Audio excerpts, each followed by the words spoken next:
Peniaga kecil dan sederhana yang masih perlu memiliki aset emas boleh letakkan target simpan gold bar 100 gram sebagai aset syarikat, sama ada untuk simpanan modal atau simpan sebagai keuntungan syarikat. Gold bar 100 gram hari ini berharga sekitar RM44,000.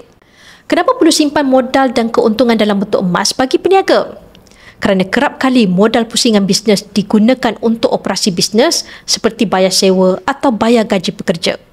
Bila tiba masa untuk kembangkan bisnes atau untuk keluarkan modal, anda mungkin terpaksa cari modal dari luar seperti keluarkan simpanan sendiri atau dari pinjaman bank.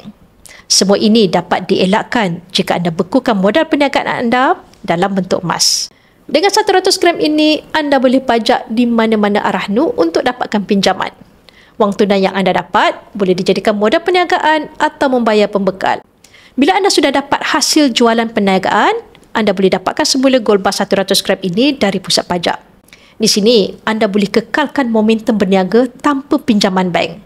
Dan dengan keuntungan yang anda simpan dalam bentuk emas, anda juga sudah menambah aset emas sekaligus modal bisnes anda akan bertambah. Dan jika anda ulang proses ini, saya percaya bisnes anda boleh berkembang dengan mudah.